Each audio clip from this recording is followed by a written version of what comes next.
نحمده ونصلي على رسوله الكريم اما بعد فاعوذ بالله من الشيطان الرجيم بسم الله الرحمن الرحيم ولا تقولوا لمن يقتل في سبيل الله اموات بل احياء ولكن لا تشعرون ولنبلونكم بشيء من الخوف والجوع ونقص من الاموال والانفس والثمرات وبشر الصابرين الذين اذا اصابتهم مصيبة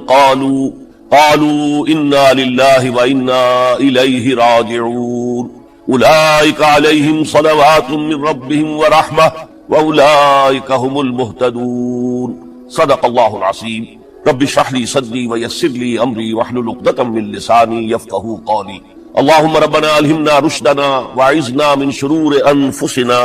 اللهم ارنا الحق حقا وارزقنا اتباعه وارنا الباطل باطلا وارزقنا اجتنابه آمین یا رب العالمین۔ معزز حاضرین اور محترم ناظرین و سامعین، السلام علیکم ورحمۃ اللہ وبرکاتہ۔ آج ہماری سہ روزہ تقاریر کی آخری کڑی ہے۔ آپ کو یاد ہوگا کہ سب سے پہلے خطاب میں ہم نے قرآن کا فلسفہ شہادت سمجھا، قرآن مجید میں یہ اصطلاح کس معنی میں آئی ہے، اور اس کے ساتھ ہی امت مسلمہ کا فرض منصبی وَكَذَلِكَ جَعَلْنَاكُمْ أُمَّةً وَسَطًا لِتَكُونُوا شُهَدَاءَ عَلَى النَّاسِ وَيَكُونَ الرَّسُولُ عَلَيْكُمْ شَهِيدًا۔ تو اللہ کے دین کو بالفعل قائم کرنے کے لیے، تاکہ نوع انسانی پر ایک ابدی حجت قائم ہو جائے کہ اللہ کا دین قابل عمل ہے، اسے قائم کیا جا سکتا ہے، اور یہ بہترین سماجی نظام ہے، پولیٹیکو سوشو اکنامک سسٹم اس سے بہتر آج تک چشم فلک نے نہیں دیکھا۔ یہ حجت قائم کرنے کے لیے جن حضرات نے اپنی جانوں کا نذرانہ پیش کر دیا، گویا کہ وہ اللہ کے گواہ قرار پائے، ان کے لیے لفظ شہید استعمال کیا گیا۔ دوسرے لیکچر میں آپ کو یاد ہوگا کہ ہم نے یہ بات سمجھنے کی کوشش کی کہ جب اللہ کا دین جزیرہ نمایاں عرب میں قائم ہو گیا، اور گویا کہ ہم کہہ سکتے ہیں کہ انقلاب محمدی علی صاحب الصلاۃ والسلام کی تکمیل ہو گئی، تو جیسے کہ ہر انقلاب کے ساتھ ہوتا ہے، اس کے بعد کچھ کاؤنٹر ریولوشنری موومنٹ شروع ہوئی۔ چنانچہ سب سے پہلے اندرون ملک عرب جھوٹے نبی کھڑے ہو گئے، نبوت کے جھوٹے دعوے دار، اور بہت سے لوگوں نے حکومت کو زکوٰۃ ادا کرنے سے انکار کر دیا، اور یہ فتنہ اتنا بڑا تھا کہ واقعہ یہ ہے کہ اگر اسے کرش نہ کر دیا جاتا تو انقلاب محمدی علی صاحب الصلاۃ والسلام اسی وقت ناکام ہو جاتا۔ یہ حضرت ابو بکر صدیق رضی اللہ تعالیٰ عنہ کے فضائل کا سب سے درخشاں باب ہے کہ انہوں نے اپنے عزم اور ہمت اور استقلال اور اللہ پر اعتماد، اللہ پر توکل اور بھروسے کے ساتھ ان دونوں فتنوں کو آئرن ہینڈ کے ساتھ کرش کر دیا، اور سال سوا سال ہی میں ان دونوں کاؤنٹر ریولوشنری موومنٹس کو ختم کر کے اس کے بعد انہوں نے جلد ہی اس نظام کا گویا کہ انچارج حضرت عمر رضی اللہ تعالیٰ عنہ کو بنا دیا کہ جو خلیفہ ثانی ہے۔ پھر ہم نے دیکھا کہ حضرت عمر کے زمانے میں رضی اللہ تعالیٰ عنہ توسیع کا جو عمل ہے، توسیع انقلاب محمدی کا عمل بڑی تیز رفتاری کے ساتھ جاری ہوا، فتوحات کا سیلاب آیا، ایران پوری سلطنت تہس نہس ہو کر رہ گئی، اس کے پرچے اڑ گئے، سلطنت روما اپنے تمام شمالی افریقی مقبوضات سے محروم، مغربی ایشیا سے اسے بے دخل کر دیا گیا، صرف وہ یورپ کے اندر محدود ہو کر رہ گئی۔ اب ظاہر بات ہے کہ اس کے خلاف بھی تو پھر رد عمل ہونا تھا، کاؤنٹر ریولوشنری موومنٹس اٹھنی تھی، تو سب سے پہلے حضرت عمر رضی اللہ تعالیٰ عنہ کی خلافت اور اس کے چراغ کو بجھانے کے لیے ایران کی طرف سے رد عمل ظاہر ہوا۔ ہرمزان جو ایک بڑا ان کا جرنیل تھا، اس کی سازش اور ابو لولو فیروز کے ذریعے سے حضرت عمر رضی اللہ تعالیٰ عنہ کو شہید کر دیا گیا۔ سمجھا یہ گیا تھا کہ یہ ساری عمارت شاید اسی شخصیت کی بل پر کھڑی ہے، لہذا جب میدان سے حضرت عمر ہٹ جائیں گے تو یہ خلافت کی پوری عمارت جو ہے وہ زمین بوس ہو جائے گا۔ لیکن معلوم ہوا یہ عمارت محمد کی بنائی ہوئی تھی صلی اللہ علیہ وسلم۔ کھنڈر بتا رہے ہیں عمارت عظیم تھی، بڑی عظیم عمارت تھی جو حضور نے تعمیر کی تھی، لہذا حضرت عمر کی شہادت سے کوئی فرق واقع نہیں ہوا۔ حضرت عثمان رضی اللہ تعالیٰ عنہ آ گئے میدان میں، اور میں بتا چکا ہوں آپ کو کہ ان کے دور خلافت کے جو 12 سال ہیں، ان میں سے پہلے 10 سال بالکل حضرت عمر فاروق رضی اللہ تعالیٰ عنہ کی خلافت کے دور کی مثال، اسی تیزی کے ساتھ انقلاب جو ہے آگے بڑھ رہا تھا، فتوحات کا دائرہ پھیل رہا تھا، اور اندرون ملک پورا امن، سکون، اطمینان اور چین تھا۔ لیکن ان کی دور خلافت کے آخری دنوں میں اب یہودیوں کی طرف سے رد عمل اور ایک کاؤنٹر ریولوشنری موومنٹ عبداللہ ابن سبا کے ذریعے سے، کہ جس نے اسلام کا لبادہ اوڑھا اور منافقت کے پردے کے ساتھ وہ عالم اسلام میں داخل ہوا، اور اس نے چونکہ دیکھ لیا کہ پرانی چپتلش ہے، پرانی چشمک ہے جو قریش کے 2 بڑے قبیلوں کے مابین یا 2 بڑے گھرانوں کے مابین چلی آ رہی تھی، بنو ہاشم، بنو امیہ۔ تو پہلے 2 خلفاء جو تھے وہ نہ بنو ہاشم سے تھے نہ بنو امیہ سے تھے، حضرت ابو بکر صدیق بنو تیم سے تھے، حضرت عمر بنی عدی میں سے تھے، لیکن حضرت عثمان اب بنو امیہ میں سے تھے۔ اس کو انہوں نے گویا کہ دکھتی رگ بنا کر پکڑا اور پروپیگنڈا شروع کیا کہ خلافت تو بنو ہاشم کا حق ہے، کیونکہ حضور ہاشمی تھے صلی اللہ علیہ وسلم، تو گویا کہ عثمان غاصب ہیں رضی اللہ تعالی عنہ، بلکہ ان سے دونوں پہلو جو تھے حضرت عمر اور حضرت ابو بکر وہ بھی غاصب تھے۔ اس کے ساتھ ہی فتنے کی مختلف شکلیں انہوں نے شروع کی۔ یہ الفتنۃ الکبریٰ کہلاتا ہے ہماری تاریخ میں، عظیم ترین فتنہ، جس کے نتیجے میں حضرت عثمان رضی اللہ تعالیٰ عنہ شہید ہو گئے، اور ان کی شہادت کے بعد اگرچہ خلافت حضرت علی رضی اللہ تعالیٰ عنہ کے ہاتھ میں آئی، لیکن یہ کہ باہمی خانہ جنگی کا وہ سلسلہ شروع ہوا جو حضرت علی کے دور خلافت جو 5 سالوں پر مشتمل ہے، اس کے دوران مسلسل خانہ جنگی رہی۔ ایک طرف شیعان علی تھے، دوسری طرف شیعان عثمان آ گئے، جو حضرت عثمان رضی اللہ تعالیٰ عنہ کے قتل کے قصاص کے مطالبے کو لے کر سامنے آئے۔ جنگ جمل ہوئی، ایک رات میں 10,000 مسلمان شہید ہوئے، جنگ صفین میں 74,000 مسلمان شہید ہوئے، جنگ نہروان میں پھر 4,000 مسلمان شہید ہوئے۔ یہ شہادتیں جو چل رہی تھی، یہ کس لیے چل رہی تھی کہ جو بھی عمارت خلافت کی قائم ہوئی تھی اب اسے قائم رکھا جائے، اغیار کی طرف سے جو سازشیں ہو رہی ہیں، جو حملے ہو رہے ہیں، اسے ختم کرنے کے لیے ان کا مقابلہ کیا جائے۔ تو یہ اور اس کا یہ دور ختم ہوتا ہے حضرت علی کی شہادت پر رضی اللہ تعالی عنہ۔ اور یہ بات نوٹ کر لیجئے کہ حضرت علی کو شہید کرنے والے وہ خارجی تھے، عبد الرحمن ابن ملجم خارجی طبقے سے تعلق رکھتا تھا، جو پہلے حضرت علی کے لشکر کے شامل تھے، لیکن جب حضرت علی نے رضی اللہ تعالی عنہ تحکیم اور سارسی کی تجویز قبول کر دی تو وہ ناراض ہو گئے کہ اللہ تعالیٰ ہی ہے حاکم اور حکم، ان الحکم الا للہ، یہ انسانوں کو حکم کیوں بنا لیا گیا؟ اور اس میں اتنی شدت اختیار کی کہ وہ علیحدہ ہو گئے، اس لیے انہیں خوارج کہا گیا۔ انہوں نے رائے یہ قائم کر دی جو مسلمان کبھی کوئی گناہ کبیرہ کا ارتکاب کرے گا وہ کافر قرار پائے گا، جب کافر ہوگا تو گویا کہ مرتد ہے تو واجب القتل، اس کا مال، اس کی عزت سب مباح ہے۔ یہ ہمارا سب سے پہلا گمراہ ترین فرقہ تھا۔ انہی میں سے 3 افراد نے بیٹھ کر اسکیم بنائی کہ یہ 3 افراد ایسے ہیں کہ جن کو اگر میدان سے ہٹا دیا جائے تو شاید مسلمانوں کی باہمی خانہ جنگی ختم ہو جائے اور مسلمان پھر کسی ایک خلیفہ پر راضی ہو جائے، اور یہ تینوں کافر ہیں، معاذ اللہ ثم معاذ اللہ۔ حضرت علی کافر ہیں، ان کو قتل کرنے کی ذمہ داری عبد الرحمن ابن ملجم نے لی۔ حضرت معاویہ قاتل ہیں، ان کے لیے کسی اور کو اسائن کیا گیا۔ عمرو بن العاص قاسم ہیں، ان کے لیے کسی اور کو اسائنمنٹ دی گئی۔ ہوا یہ کہ حضرت عمرو بن العاص وہ تو اس روز فجر کی نماز میں آئے نہیں، ان کی جگہ جو امام تھا وہ شہید کر دیا گیا۔ حضرت معاویہ رضی اللہ تعالی عنہ ان پر وار اوچھا پڑا، زخمی تو ہوئے لیکن یہ کہ پھر تندرست ہو گئے۔ حضرت علی رضی اللہ تعالی عنہ پر بہت کاری وار ہوا اور حضرت علی رضی اللہ تعالی عنہ کی شہادت سن 35 ہجری میں ہو گئی۔ یہ جو خلافت راشدہ کا اختتام یا تو سن 35 ہجری میں حضرت علی کی شہادت سے سمجھا جائے گا، یا میری ذاتی رائے ہے کہ نہیں، اس میں حضرت حسن کا دور خلافت بھی شامل ہونا چاہیے۔ حضرت حسن کو کسی نے نامزد نہیں کیا تھا، نہ انہوں نے اپنی امیدواری کے ساتھ اپنے طاقت کے بل پر خلافت حاصل کی تھی، بلکہ حضرت علی سے جب یہ کہا گیا تھا کہ کیا ہم آپ کے بیٹے حسن کے ہاتھ پر بیعت کر لیں، تو انہوں نے فرمایا تھا کہ میں نہ تمہیں روکتا ہوں نہ حکم دیتا ہوں، یہ تمہارا معاملہ ہے، تم جسے مناسب سمجھو اس کے ہاتھ پر بیعت کرو۔ حضرت حسن رضی اللہ تعالیٰ عنہ نے جن کے ہاتھ پر جو بیعت ہوئی، اب معاملہ یہ ہو گیا کہ امیر معاویہ رضی اللہ تعالیٰ عنہ وہ ایک لشکر لے کر شام سے چلے۔ حضرت حسن 50,000 آدمیوں کے ساتھ ادھر سے نکلے، لیکن یہ ہے کہ انہیں محسوس ہو گیا تھا کہ میرے ساتھیوں میں ایسا فسادی عنصر بھی موجود ہے جو عبداللہ ابن سبا کے ساتھیوں میں سے، کہ وہ کسی اچھے کام کو پسند نہیں کرتا، لہذا انہوں نے پھر صلح کی پیشکش کی۔ حضرت معاویہ کو پیغام بھیجا کہ میں مصالحت چاہتا ہوں، بتائیے شرائط کیا ہے۔ حضرت معاویہ نے بلینک پیپر بھیج دیا، سادہ کاغذ، کہ آپ جو شرائط چاہیں اس پر لکھ دیں، وہ مجھے قبول ہو۔ حضرت حسن نے رضی اللہ تعالیٰ عنہ شرائط لکھ دی، حضرت معاویہ نے قبول کر لی، تو حضرت حسن دستبردار ہو گئے خلافت کے دعوے سے، اور اس کے بعد پھر حضرت امیر معاویہ کی خلافت کی بیعت کی گئی۔ اس سے پہلے انہوں نے خلافت کی بیعت نہیں لی۔ یہ ہے سن 41 ہجری، اور اسے عام الجماع کہا جاتا ہے، یعنی یہ اختتام ہے مسلمانوں کی خانہ جنگی کے دور کا۔ پھر جمعیت ایک ہو گئی، پھر عالم اسلام متحد ہو گیا، اب پورا کا پورا عالم اسلام حضرت امیر معاویہ کی زیر خلافت۔ اور حضرت امیر معاویہ کون ہے؟ وہ خود ایک صحابی رسول ہے، جلیل القدر صحابی رسول ہے، اور آپ کو میں نے کل بھی بتایا تھا کہ حضرت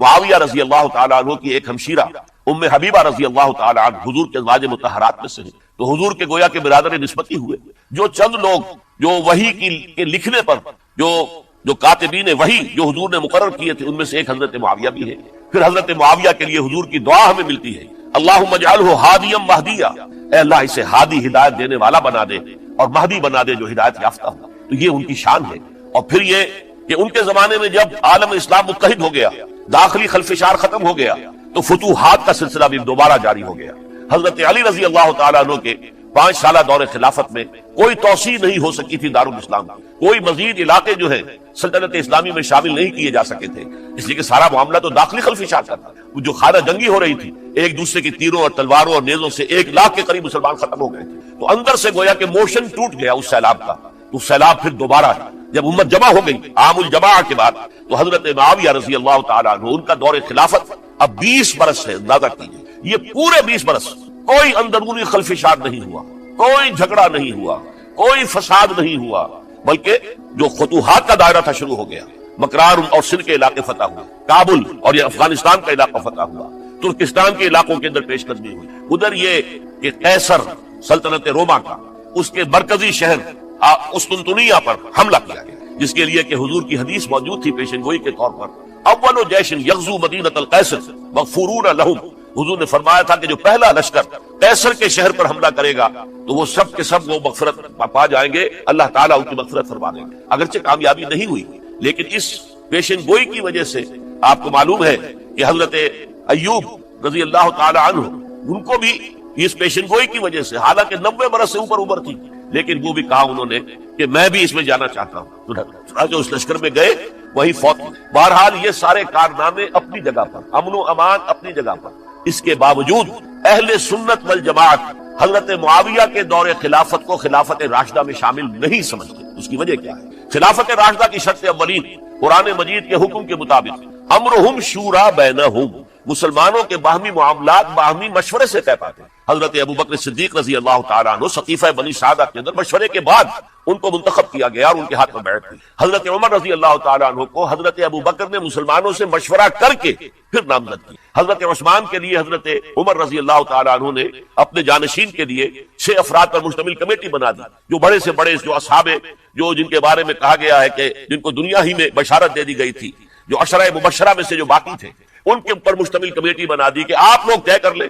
اور اپنے سے کسی ایک پر جمع ہو جائیں۔ اس اعتبار سے حضرت علی کے ہاتھ پر بھی جو بیعت ہوئی ہے تو وہ اہل مدینہ کے دباؤ پر ہوئی ہے، ان کے مطالبے پر ہوئی ہے۔ حضرت علی خود جو ہے وہ خلافت کے مدعی نہیں تھے، بلکہ انکار کرتے رہے، چونکہ فتنے کا دور تھا، حضرت عثمان شہید ہوئے تھے، مسلمانوں کے دل زخمی تھے۔ اس حالت میں وہ سمجھتے تھے کہ اگر میں یہ خلافت جو ہے اپنے ہاتھ میں لے لوں گا تو ہو سکتا ہے کہ اس کا حق ادا نہ کر سکوں، لیکن یہ کہ جب انہوں نے دیکھا کوئی اور بھی تیار نہیں، طلحہ بھی تیار نہیں، زبیر بھی تیار نہیں، تو آخر مسلمانوں کو بغیر امارت کے چھوڑا تو نہیں جا سکتا، تو حضرت علی نے وہ قبول کر دیا۔ حضرت حسن کے بارے میں بتا چکا ہوں کہ ان کے بارے میں لوگوں نے کہا تو حضرت علی نے فرمایا میں نہ حکم دیتا ہوں نہ روکتا ہوں، لیکن حضرت امیر معاویہ رضی اللہ تعالیٰ عنہ صحابی بھی ہے، حضور کے قرابت دار بھی ہے، کاتبین وحی میں سے بھی ہے، پھر ان کا دور حکومت امن، سکون، اطمینان ہر طرح سے جو ہے 20 برس تک کوئی داخلی خلفشات نہیں ہوا، کوئی فساد نہیں ہوا، کوئی باہمی جنگ و جدل نہیں ہوا، بلکہ فتوحات کا دائرہ آگے بڑھا۔ اس کے باوجود چونکہ انہوں نے طاقت سے خلافت حاصل کی،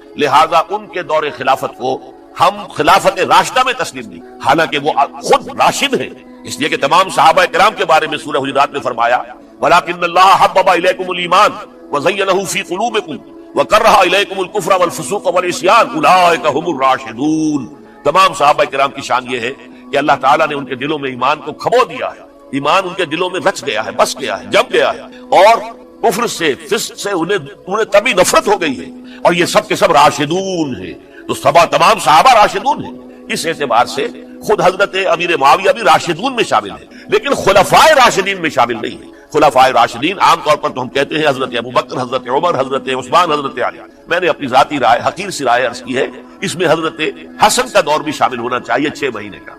تب وہ 30 برس پورے ہوتے، جو حدیث میں آیا ہے کہ خلافت جو ہے وہ 30 برس رہے گی، اس کے بعد ملوکیت شروع ہو جائے گی۔ تو ملوکیت کا پہلا قدم یہ تھا کہ حضرت معاویہ نے طاقت سے بزور خلافت حاصل کی، اس لیے ان کو خلیفہ راشد ہم نہیں کہتے۔ البتہ یہ ضرور ہے کہ ان کا دور بہت پرسکون دور تھا۔ البتہ جب 10 برس گزر گئے حضرت معاویہ کے دور حکومت میں، اب میں یہاں لفظ خلافت کی بجائے دور حکومت استعمال کر رہا ہوں، کیونکہ خلافت راشدہ سے ذرا اس کا فرق واضح ہو جاتا۔ تو اس وقت ایک اور صحابی، جلیل القدر صحابی مغیرہ ابن شعبہ رضی اللہ تعالیٰ عنہ، وہ حضرت معاویہ کے پاس آئے اور انہوں نے یہ کہا کہ دیکھیے اگر آپ نے اپنے بعد اپنا جانشین نامزد نہ کیا تو ہو سکتا ہے پھر فسادات پیدا ہو جائیں، پھر مختلف لوگ خلافت کا دعویٰ لے کر کھڑے ہو جائیں، پھر خانہ جنگی ہو جائے۔ 5 برس کی خانہ جنگی میں 1 لاکھ سے زیادہ مسلمان شہید ہو چکے ہیں، قتل ہو چکے ہیں، ہلاک ہو چکے ہیں، اب دوبارہ وہی دور نہ آ جائے، لہذا آپ اپنا جانشین نامزد کر دیا۔ امیر معاویہ ریلیکٹنٹ تھے لیکن انہوں نے دلائل دیے، دلائل مضبوط تھے۔ انہوں نے کہا کہ اب کبار صحابہ دنیا سے رخصت ہو چکے، وہ جماعت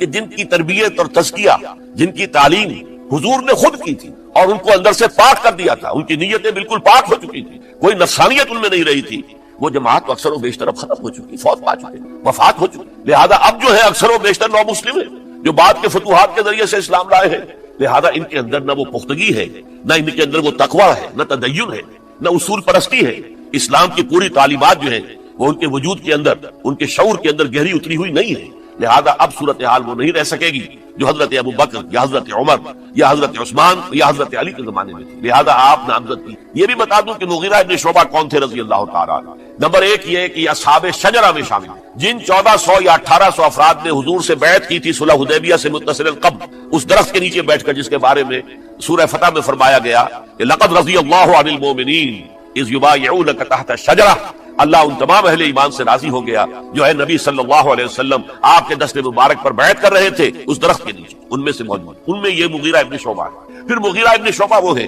کہ حضرت علی اور امیر معاویہ ان کے درمیان جو خانہ جنگی ہوئی اس میں ہمیشہ حضرت علی کے ساتھ رہے، حضرت علی کے ہی وہ سپورٹر تھے، ان کے ساتھ تھے۔ اس پہلو سے اچھی طرح سمجھ لیجئے کہ یہ نہیں ہے کہ وہ در حقیقت کو پہلے سے وہ امیر معاویہ کے ساتھی تھے، نہیں، لیکن اب جو صورتحال وہ دیکھ رہے تھے، جہاں دیدہ انسان تھے، بہت بڑے سیاستدان تھے، جانتے تھے حالات کو، حالات کے نفس پر ان کا ہاتھ تھا، لہذا انہوں نے یہ مشورہ دیا اور پھر امیر معاویہ نے اس مشورے کو قبول کر لیا اور یزید کی ولی عہدی کا اعلان کر دیا۔ یہ بالکل مڈل ہے حضرت امیر معاویہ کے دور خلافت کا درمیان، یہ 10 سال جب ہو گئے تھے حضرت امیر معاویہ کی خلافت کو یا حکومت کو، تب یہ معاملہ پیش آیا اور یزید کے ہاتھ پر یہ بیعت ولی عہدی تمام جو بھی مختلف گورنرز تھے ان کے ذریعے سے کہہ دیا گیا اپنے اپنے علاقے کے لوگوں سے بیعت لے لو۔ یہ بیعت عام طور پر لوگوں نے کر دی، البتہ 5 شخصیتیں جو بہت نمایاں تھیں انہوں نے اس بیعت سے انکار کیا۔ ان میں کون تھے ذرا نوٹ کیجئے۔ حضرت ابو بکر فوت ہو چکے، ان کے بیٹے عبد الرحمن ابن ابی بکر، حضرت عمر فوت ہو چکے، ان کے بیٹے عبداللہ ابن عمر، حضرت زبیر فوت ہو چکے، ان کے بیٹے عبداللہ ابن زبیر، حضرت عباس فوت ہو چکے، ان کے بیٹے عبداللہ ابن عباس، حضرت علی شہید ہو چکے، ان کے بیٹے حسین ابن علی رضی اللہ تعالی عنہم اجمعین۔ یہ 5 جو امت کے بہت بڑے 5 افراد کے گویا کے وہ چشم و چراغ تھے ان گھرانوں کے، انہوں نے انکار کیا اور ان میں خاص طور پر عبد الرحمن ابن ابی بکر نے یہ جملہ کہا کہ تم چاہتے ہو کہ قیصر و کسریٰ کی سنت پر عمل کرو کہ باپ کے بعد بیٹا حاکم بن جائے، یعنی ایک قدم تو خلافت کا نظام پہلے ہی نیچے اتر چکا۔ مشاورت سے تو حضرت امیر معاویہ کا بھی جو نسل ہوا ہے وہ مشاورت سے نہیں ہوا، ایک درجے میں وہ جو اللہ تعالیٰ کے رسول نے عمارت بنائی تھی شاندار، اس خلافت کا جو سیاسی نظام تھا اس میں ایک تو کڑی آ چکی زوال کی کہ ایک شخص نے طاقت کے ذریعے سے خلافت حاصل، اب اس کی اگلی کڑی لانا چاہتے ہیں کہ قیصر و کسریٰ کے طریقے سے خاندان کے اندر، ایک قبیلے کے اندر یہ خلافت جو ہے یا حکومت جو ہے نسل بعد نسل، باپ کے بعد بیٹا اور بیٹے کے بعد پوتا، اس کو ہم کبھی گوارا نہیں کریں گے۔ حضرت امیر معاویہ بہت دانشمند انسان تھے، انہوں نے ان 5 حضرات پر کوئی تشدد نہیں، کوئی جبر نہیں کی، بلکہ رہنے دیا، ٹھیک ہے یہ بیعت نہیں کر رہے، ابھی تو بیعت ولی عہدی ہے، کوئی حرج نہیں، لہذا کوئی جھگڑا، کوئی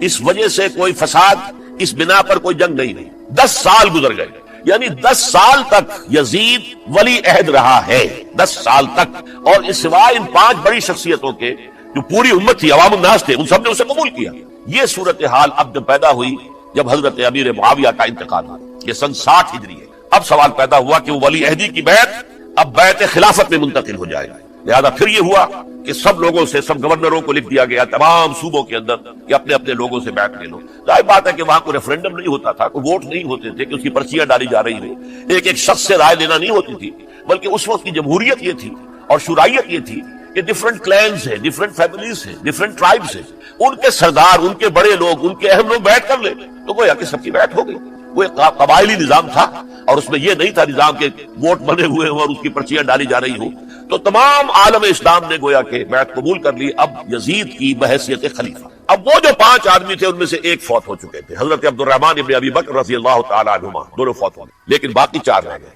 ان 4 کو نوٹ کیجئے، اور یہ بڑا سینسٹیو ایشو ہے جس پر میں اب گفتگو کر رہا ہوں۔ ان 4 میں کون ہیں؟ عبداللہ ابن عباس، عمر میں سب سے بڑے وہ ہیں، اور ان کی شان یہ ہے کہ انہیں حبر الامہ کہا گیا ہے، امت کے سب سے بڑے عالم اور قرآن مجید کے وہ سب سے پہلے مفسر ہیں۔ اصل جو جتنی بھی تفسیری روایات ہمیں ملتی ہے حضرت عبداللہ ابن عباس کے شاگردوں سے، تابعین سے، لہذا ان کا بہت اونچا مقام ہے۔ حضرت عبداللہ ابن عمر، ان کا مقام بھی آپ کو معلوم ہے، حدیثوں کی کتنی بڑی تعداد ہے جو عبداللہ ابن عمر سے مروی ہے، اور اس کو سلسلۃ الذہب کی پہلی کڑی کہا جاتا ہے۔ روایت حدیث میں جو سنہری زنجیر ہے اس کا آغاز حضرت عبداللہ ابن عمر ہے۔ ایک طرف یہ دونوں ہو گئے، ان دونوں کی رائے کیا ہوئی؟ اگرچہ کام غلط ہوا ہے، یہ اس طریقے سے قیصر و کسریٰ کی روایت پر عمل کرنا غلط، لیکن یہ اتنی بڑی غلطی نہیں ہے کہ اس کی وجہ سے باہمی جنگ و جدال ہو، خوریزی ہو،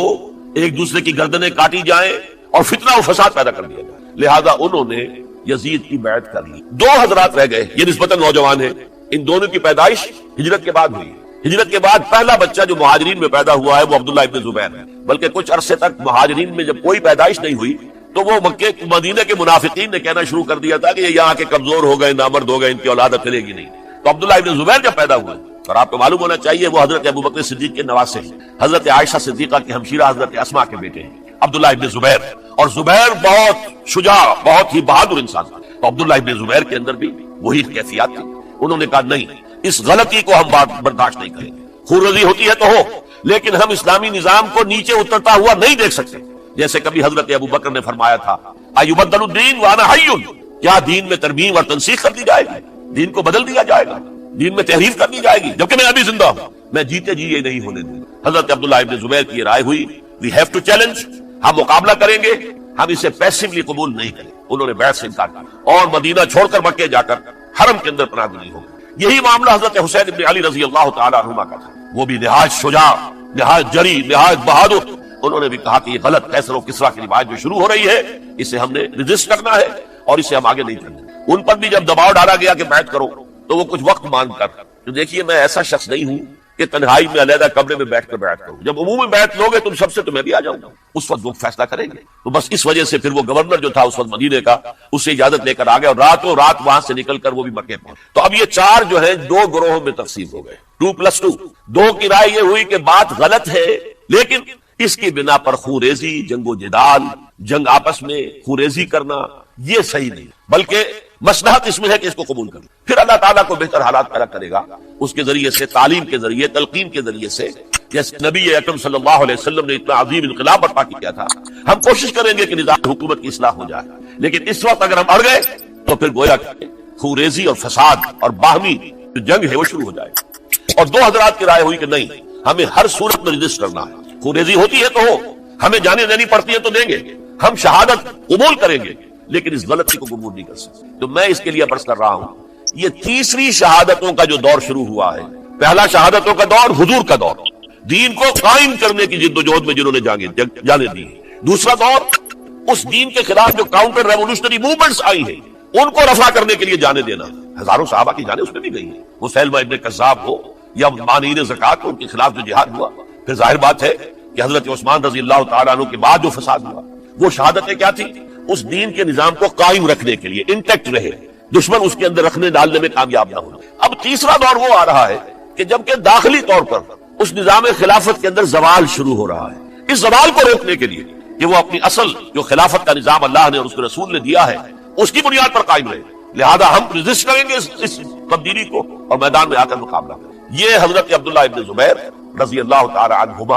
اور حسین ابن علی رضی اللہ تعالی عنہما، اب ان دونوں میں ایک اختلاف ہے۔ حضرت عبداللہ ابن زبیر کی رائے یہ تھی کہ یہ مکہ ہے، یہ اللہ کا گھر ہے، یہ حرم ہے، اور یہاں کے لوگ بہت سے برے اثرات سے ابھی تک بچے ہوئے ہیں، پاک ہیں، لہذا ہمیں یہاں رہنا چاہیے۔ اس کو مرکز بنا کر ظاہر بات ہے اسی مکے سے محمد رسول اللہ صلی اللہ علیہ وسلم نے دعوت شروع کی تھی، وہیں سے وہ پھیل کر جو ہے ایک عظیم انقلاب کی شکل اس نے اختیار کی تھی، ایک عظیم مملکت جو ہے حضور چھوڑ کر گئے تھے۔ تو ہمیں مکے میں رہ کر ہی اپنی تحریک شروع کرنی چاہیے، لیکن ادھر حضرت علی کے پاس پیغام آ رہے تھے کوفے سے، کوفہ چونکہ حضرت حسین کے پاس پیغام آ رہے تھے کوفے سے، چونکہ کوفے کو حضرت علی نے دارالخلافہ بنا لیا تھا اور وہاں سمجھا جاتا تھا کہ حضرت علی کے ہمدرد اور حضرت شیعان علی جنہیں ہم کہیں ان کے ساتھی، ہم خیال یہ لوگ ہیں کثرت کے ساتھ، اور وہاں سے اب خطوط کا ٹانکا شروع ہو گیا، آپ یہاں آئیے، ہم بےتاب ہیں، آپ کا استقبال کریں گے، آپ کے ہاتھ پر بیعت کریں گے، تاکہ یہ جو قیصر و کسریٰ کی سنت شروع ہو رہی ہے اس کو روکا جا سکے۔ وہ ٹانکا بنا ہوا ہے خطوط کا۔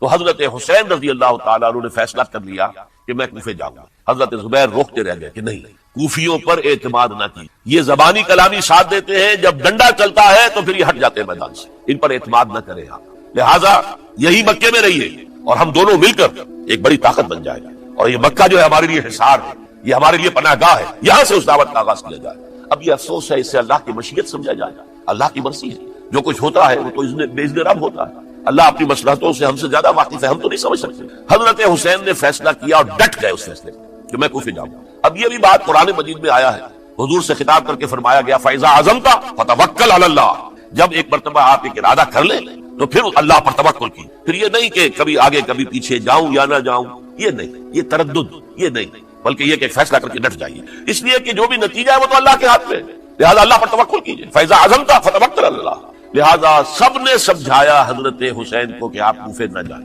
سمجھانے والوں میں حضرت عمر بھی تھے رضی اللہ، حضرت عبداللہ ابن عمر بھی تھے رضی اللہ تعالیٰ عنہ، اگرچہ کوئی قرابت داری جو ہے قریبی نہیں تھی، لیکن بہرحال امت کی ایک شخصیت، عظیم شخصیت تھے۔ سمجھانے میں سب سے زیادہ زور صرف کیا ہے حضرت عبداللہ ابن عباس نے رضی اللہ تعالیٰ عنہ۔ اور حضرت عبداللہ ابن عباس کون ہے؟ ایک رشتے سے حضرت حسین کے چچا ہیں، ایک رشتے سے حضرت حسین کے نانا ہیں۔ کیوں؟ حضرت علی اور حضرت عبداللہ ابن عباس چچا زاد بھائی ہیں، عباس کے بیٹے، ابو طالب کے بیٹے، عباس اور ابو طالب بھائی ہیں، تو یہ فرسٹ کزن تھے حضرت علی اور عبداللہ ابن عباس رضی اللہ تعالیٰ عنہ۔ لہذا انہوں نے جب کہا تو گویا کہ ایک چچا ایک بزرگ سمجھا رہا، اور دوسرے رشتے سے حضور نانا تھے حضرت حسین کے، اور حضور بھی کزن تھے حضرت عبداللہ ابن عباس چچا زاد بھائی۔ اس حوالے سے سمجھ لیجئے کہ حضور کے کزن نانا کے درجے میں آ گئے، تو یہ دو رشتے تھے حضرت عبداللہ ابن عباس کے، اور انہوں نے بڑی الہا و زاری کے ساتھ، بڑی اپنے مقام سے نیچے اتر کر خوشامد کی ہے، حسین خدا کے لیے بعد آ جا، حسین خدا کے لیے بعد آ جا، حسین اگر جانا ہی ہے تو اپنے بال بچوں کو لے کر نہ جا۔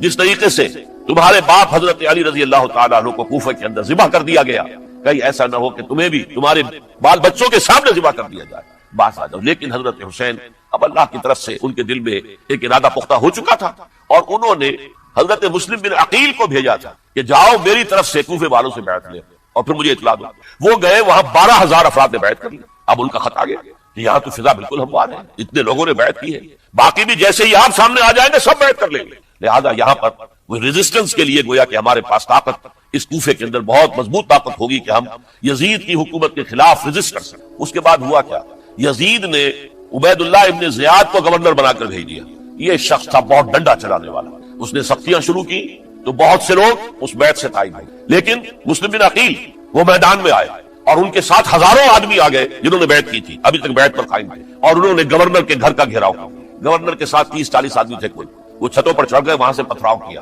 اور وہاں سے جو 30-40 آدمی کوفے کے تھے ان سے کہا تم اپنے اپنے لوگوں کو کہو کہ چلے جائیں واپس یہاں سے۔ انہوں نے اوپر سے کہنا شروع کیا، ڈرایا، بہت خوفناک نتیجہ نکلے گا، اب عبید اللہ ابن زیاد ان سب کو ہلاک کر دے گا۔ ایک ایک کر کے بھیڑ چھٹتی چلی گئی اور صرف چند افراد رہے، اور اس کے نتیجے میں حضرت مسلم بن عقیل شہید کر دی، بلکہ ایک شخص حامی نے انہیں پناہ دی تھی کوفے میں، ان کو بھی قتل کر دیا گیا، شہید کر دیا۔ اس پر یہ ہے کہ انہوں نے ایک شخص کے ذریعے سے پیغام دیا قتل کیے جانے سے پہلے کہ دیکھو میرا تو وقت آگے آیا، میں تو اب قتل ہو جاؤں گا، شہید کر دیا جاؤں گا، تو میرا پیغام حسین تک پہنچا دو رضی اللہ تعالیٰ عنہ کہ یہاں یہ بغاوت ہو گئی۔ لوگوں نے، کوفیوں نے، الکوفی لا یوفی، کوفی جو ہے وہ پورا نہیں کرتا اپنے عہد کو اور وفا کو، اس کا ایک ثبوت ہمیں مل گیا، یہ سب کے سب منحرف ہو گئے بیعت سے، آپ جہاں تک آ گئے وہاں سے واپس چلے جائیں۔ جب حضرت حسین کے پاس یہ پیغام پہنچا اور انہوں نے ارادہ کیا کہ ٹھیک ہے یہ تو حالات بدل گئے، لہذا واپس چلنا چاہیے، شاید عبداللہ ابن زبیر کی رائے ہی صحیح ہے، ہمیں مکے ہی میں بیٹھ کر کام کرنا چاہیے، لیکن اب جو ہے عرب کا ایک خاص مزاج ہے، حضرت مسلم بن عقیل کے بیٹے آڑے آ گئے، اب ہم اپنے باپ کے خون کا قصاص لیے بغیر نہیں جائیں گے۔ اور حضرت حسین رضی اللہ تعالیٰ عنہ بامروت انسان، شریف النفس انسان، کیسے ممکن تھا، غیرت مند غیور انسان، وہ کیسے ان کی بات پورا کر لے، لہذا اچھا چلو چلتے ہیں کوفے کی طرف۔ آگے بڑھتے چلے گئے، کربلا میں پہنچ گئے، جو کچھ وہاں ہوا پھر آپ کو معلوم ہے، اس میں یہ بات ہے پہلے 1000 کا لشکر بھیجا تھا عبید اللہ ابن زیاد نے، اس پر حضرت حسین رضی اللہ تعالیٰ عنہ نے جو باتیں کہیں وہ کچھ اثر انداز ہو گئے۔ ان کا افسر جو تھا حر بن یزید تمیمی، وہ بعد میں حضرت حسین کا حامی ہو گیا اور حضرت حسین کے ساتھ ہی اس کو بھی شہادت نصیب۔ پھر دوسرے کو بھیجا عمرو بن سعد، عمرو بن سعد بھی ایک بڑی عظیم شخصیت کا بیٹا تھا، حضرت سعد ابن ابی وقاص جو فاتح ایران تھے، اور جن کو غزوہ احد کے موقع پر حضور نے فرمایا تھا کہ اے سعد تیر چلاؤ، میرے ماں باپ تم پر قربان ہیں، جبکہ احد میں گھیراؤ کر لیا تھا حضور کا اور کفار قتل کرنے کے لیے ہجوم کر رہے تھے، اور کچھ حضرات تیر چلا چلا کے انہیں پھینک رہے تھے، دور جو ہے ہٹا رہے تھے، ان میں سے حضرت سعد ابن ابی وقاص بھی تھے۔ پھر وہ فاتح ایران تھے، اسی لیے گورنر بن گئے تھے ایران کے۔ سعد جو ہے ان کا بیٹے، یہ عمرو جو ہے یہ اب ایک بڑے صوبے کا گورنر بھی تھا، اس وقت 4000 آدمی دے کر بھیجا، وہ بھی نرمی کرتا رہا، اس نے کوئی تشدد نہیں کیا، اس کے اندر بہرحال اپنے عظیم باپ کے خون کا کچھ اثر تھا، لیکن یہ کہ پھر ابن زیاد کو اطلاع مل گئی کہ عمرو ابن سعد جو ہے وہ تو لے تو لال کر رہا ہے، حملہ نہیں کر رہا، قتل نہیں کر رہا، بلکہ یہ کہ وہ تو اس راستہ بھی دینے کے لیے تیار ہے کہ نہ مدینے کی طرف جائیے اور نہ آپ مکے کی طرف جائیے، نہ کوفے کی طرف جائیے، بلکہ آپ چاہے تو دمشق چلے جائیں، یزید سے اپنا معاملہ کریں۔ اس پر ابن زیاد نے پھر وہاں سے خط لکھا ہے، میں نے تمہیں اس کام کے لیے بھیجا تھا، میں نے تمہیں حکم دیا تھا حسین سے میری بیعت لو، یعنی میری بیعت کے ذریعے یزید کی بیعت لو، اور اسے پکڑ کر لا کر میرے سامنے پیش کر۔ لہذا پھر اس نے ایک بہت خوخار شخص کو زیادہ فوج دے کر بھیجا ہے، اور وہ جو ہے اس نے آ کر جو ہے شمر میں پھر اس نے فیصلہ کن معاملہ کیا۔ حضرت حسین رضی اللہ تعالیٰ عنہ نے ان دنوں میں جو وہاں گزرے جتنے بھی کوفی آئے ہوئے تھے نا، اکثر و بیشتر تو کوفے کے لوگ تھے، ان سے کہا کہ میں خود نہیں آیا، تم نے مجھے بلایا تھا، اے فلاں ابن فلاں کیا تم نے مجھے خط نہیں لکھا تھا کہ آؤ، اے فلاں ابن فلاں کیا تم نے مجھے پیغام نہیں بھیجا تھا کہ یہاں تشریف لائیے، اور دیکھو میرے پاس تمہارے خطوط موجود، وہ ایک تھیلا جس میں کہ خطوط تھے وہ بھی لا کے میدان میں رکھے۔ یہ حضرت حسین رضی اللہ تعالیٰ عنہ کی شرافت اور اپنی صاف دلی، کوئی اس کے اندر عیاری نہیں تھی ان کے اندر، معاذ اللہ ثم معاذ اللہ، لیکن یہ کہ اس کا نتیجہ اچھا نہیں نکلا۔ نتیجہ کیا نکلا؟ اب انہیں پتا چل گیا کوفیوں کو، اگر اب حسین زندہ دمشق پہنچ گئے یزید کے پاس تو یہ ہم سب کا بھاڑا پھوڑ دیں گے، ہماری شامت آ جائے گی، لہذا اب تو کسی صورت انہیں زندہ نہیں رہنا۔ ایک بڑا اہم واقعہ نوٹ کر لیجیے، اس لیے کہ حضرت حسین نے ایک ایک کا نام لے کر اے فلاں ابن فلاں، اے فلاں ابن فلاں، اے فلاں ابن فلاں، کیا تم نے خط نہیں لکھا تھا، کیا تمہارا پیغام نہیں تھا؟ اب انہوں نے دیکھا کہ یہ بھانڈا اگر یزید کے ہاں جا کر پھوڑ دیا گیا تو پھر ہماری خیر نہیں ہوگی۔ یہی وجہ ہے حضرت حسین کو شہید کرنے کے بعد، یہ نوٹ کر لیجئے، 72 آدمی تھے کل، جس کو کہلے لشکر حضرت حسین کا رضی اللہ تعالیٰ، ان میں سے 20 خاندان بنی ہاشم کے چشم و چراغ، وہ بڑی بہادری سے لڑے، بڑی بہادری سے لڑے، ایک ایک نے لڑ کر جان دی، بہت سو کو مارا۔ یقاتلون فی سبیل اللہ فیقتلون ویقتلون، قتل کر بھی رہے تھے، قتل ہو بھی رہے تھے، ایک ایک کر کے قتل ہو رہے تھے، شہید ہو رہے تھے۔ 20 جو ہے خاندان بنی ہاشم میں سے شہید ہوئے۔ حضرت حسین رضی اللہ تعالیٰ عنہ کا ایک بہت ہی انفنٹ چھوٹا بچہ وہ بھی شہید ہوا، باقی سب مرد، تمام مرد، سوائے ایک حضرت حسین کے بیٹے حضرت علی بن حسین زین العابدین کے علائے بعد میں، وہ بیمار تھے، وہ جنگ میں حصہ نہیں لے سکتے تھے، وہ بچ گئے صرف۔ اچھا، حضرت حسین شہید ہو گئے، یہ ہے 10 محرم الحرام سن 61 ہجری۔ کیا مطلب ہے؟ حضور کے انتقال کے ٹھیک 50 برس بعد، سن 11 ہجری میں حضور کا انتقال، اور سن 61 ہجری میں حضور کے نواسے اور جن کے بارے میں حضور نے فرمایا سیدہ شباب اہل الجنہ، حضرت حسین شہید تھے۔ اور اس کے بعد اس لشکر نے خیموں کو آگ لگا دی۔ یہاں نکتہ سمجھ لیجیے، آگ کیوں لگائی؟ انہیں معلوم تھا ہمارے خلاف ڈاکومنٹری پروف موجود ہے وہاں پر، وہ ہمارے خطوط کے تھیلے وہاں موجود ہیں، اگر وہ باقی رہ گئے تو ہماری شامت آ جائے گی، ہمیں کون بچائے گا؟ ورنہ ظاہر بات ہے کہ اگر تو دشمنی کے انداز میں بات ہوتی تو خواتین کی بھی بے حرمتی کی گئی ہوتی، لیکن نہیں، کسی نے، ظاہر بات ہے کہ خانوادہ نبوت کی کسی خاتون کی بے حرمتی نہیں کی، قطعاً نہیں کی، قطعاً نہیں کی، قطعاً نہیں کی، لیکن خیمے جلانا ان کی ضرورت تھی تاکہ وہ ریکارڈ جو ہے ان کا وہ تلف ہو جائے، سارے خطوط جو ہے وہ جل جائیں تاکہ ان کے خلاف ثبوت باقی نہ رہے۔ یہ عظیم سانحہ کربلا ہے۔ اب چونکہ یہ ہماری تاریخ کے ان واقعات میں سے ہے جس پر بہت کچھ اختلافات ہیں، مختلف گروہوں کی تعبیرات بہت مختلف ہیں، ایک طرف اہل تشیع کا اپنا بیان ہے، دوسری طرف اہل سنت کا ایک اجماعی بیان ہے، تیسری طرف کچھ ایسے لوگ پیدا ہو گئے جو حضرت حسین رضی اللہ تعالیٰ عنہ پر الزام لگا رہے ہیں اہل سنت میں سے کہ وہ تو حکومت کے طالب تھے، وہ اقتدار کے خواہش مند تھے، واجب القتل تھے۔ معاذ اللہ ثم معاذ اللہ ثم معاذ اللہ۔ حضرت حسین اگرچہ صغار صحابہ میں سے تھے، یعنی حضور کی حیات طیبہ میں ابھی چھوٹے بچے تھے، لیکن ان کا شمار صحابہ میں ہے، اور پھر یہ وہ شخص ہے جو حضور کی گود میں کھیلا ہے، یہ وہ ہے جو حضور کے شانوں کے اوپر جس نے سواری کی۔ علامہ اقبال نے جیسے حضرت اسماعیل کے لیے کہا ہے کہ وہ فیضان نظر تھا یا کہ مکتب کی کرامت تھی، سکھائے کس نے اسماعیل کو آداب فرزندی۔ ظاہر بات ہے حضرت اسماعیل کسی اسکول اور مدرسے دارالعلوم میں پڑھے نہیں تھے کہ وہاں پتہ چلتا کہ والد کا حق کیا ہے۔ یہ فیضان نصر تھا، ابراہیم کی نگاہ کا یہ فیضان تھا کہ بیٹے کے اندر وہ جذبہ پیدا ہوا کہ یا ابت افعل ما تؤمر،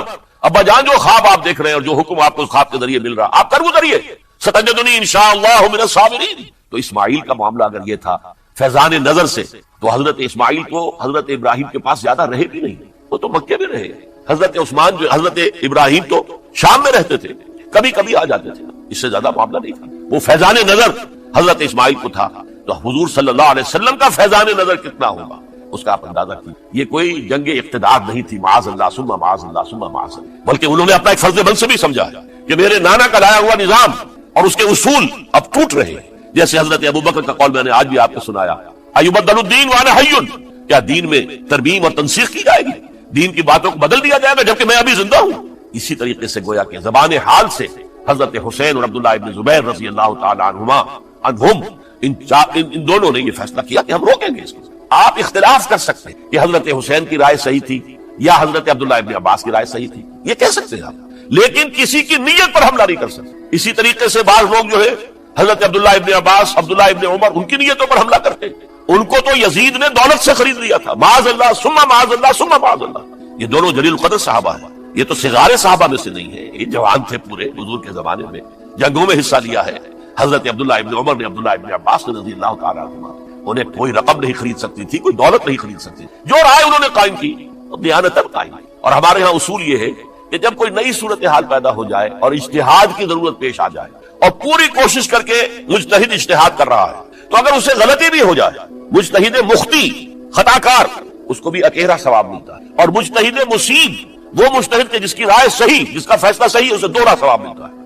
تو ان کے مابین ایک اختلاف رائے کا ہوا، اجتہاد کا۔ آیا یہ غلطی اتنی بڑی ہے